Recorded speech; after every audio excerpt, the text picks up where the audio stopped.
నియోజకవర్గంలో ఎమ్మెల్యే బొల్ల అవినీతి దాహానికి ఎంతో మంది బలైపోయారని ఆవేదన వ్యక్తం చేశారు తెలుగుదేశం పార్టీ సీనియర్ నాయకులు. కూటమి వినుకొండ అభ్యర్థి జీవి ఆంజనేయులు అక్రమాలు, భూ కబ్జాలు, మీటాక్స్ వసూళ్ల మీద పెట్టిన శ్రద్ధ బొల్ల పేదల సంక్షేమం, అభివృద్ధిపై పెట్టలేదని నిపుణులు జరిగారు. జీవి వినుకొండ మండలం నడిగడ్డలో జీవి ఆంజనేయులు మాజీ ఎమ్మెల్యే మక్కెన మల్లికార్జునరావు మరియు జనసేన పార్టీ నియోజకవర్గ సమన్వయకర్త కొనిచెట్టి నాగ శ్రీను రాయల్ ఎన్నికల ప్రచారం నిర్వహించారు.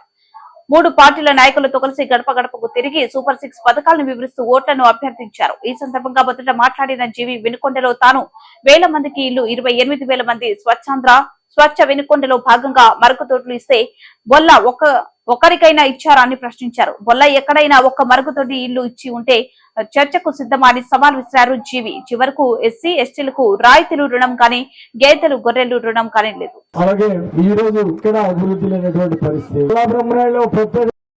ఎవరైతే నమ్మి గెలిపించారో వాడిని ఎత్తుని చేయబడతాడు. ఈ ఊరు ఎస్టీ సోదరులు అలాగే ఎస్సీలు పాపం కష్టపడి గెలిపిస్తే ఆ చెరువు సొసైటీ మెంబర్లు అందరికీ అన్యాయం చేశాడు. వాళ్ళ నోట్లో మట్టి కొట్టాడు. ఆ విధంగా మంచినీళ్ళ స్కీమ్ ఇచ్చి మంచినీళ్ళు ఇవ్వటం చేతగానటువంటి అసమర్థుడు ఎమ్మెల్యే. మీ అందరికి మాట ఇస్తున్నా, ఇంటింటికి మంచినీళ్ళు ఇచ్చి మీ రుణం తీర్చుకుంటానని ఎందుకంటే ప్రజలందరికీ ఊరూరో మంచినీళ్ళు ఇస్తా, ప్రతి ఇంటికి ట్యాప్ వేసి అక్క చెల్లెమ్మల రుణం తీర్చుకుంటానని ఈ సందర్భం చేస్తున్నా. ఎందుకంటే అందుకు కొత్తపాలెం రోడ్డు బ్రహ్మాండ టార్గెట్ వేపించి మళ్ళీ మీకు అండగా ఉంటానని ఈ సందర్భంగా నేను మనవి చేస్తున్నా. అలాగే మన గ్రామానికి ఒక కళ్యాణ మండపం ఉందా?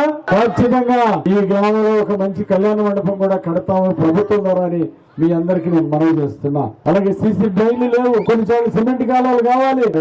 మీ అందరికీ ఒక ఎన్టీఆర్ కాలనీ వేస్తాం.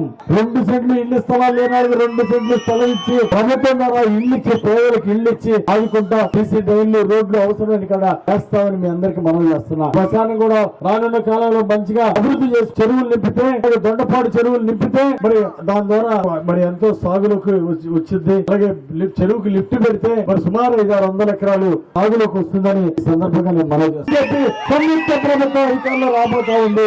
పవర్ స్టార్ పవన్ కళ్యాణ్ గారు పిలిపించారు. ఈ రాక్షస రాజ్యం పోవాలి, ఈ జగన్మోహన్ రెడ్డి ప్రభుత్వాన్ని తరిమి కొట్టాలని పవర్ స్టార్ పవన్ కళ్యాణ్ గారు ఇచ్చిన పిలుపు, అలాగే చంద్రబాబు గారు ఇచ్చిన పిలుపు మీరందరూ అందుకోవాలని చెప్పేసి, అలాగే సూపర్ 6 పథకాల్లో మహిళలకి ఆర్టీసీ ఛార్జీలు ఇంకా లేవు. 4వ తరగతి తర్వాత మన నాయకులు మన ప్రభుత్వాన్ని ముందుకు తీసుకెళ్తారు. మహిళలందరికీ ఆదాయం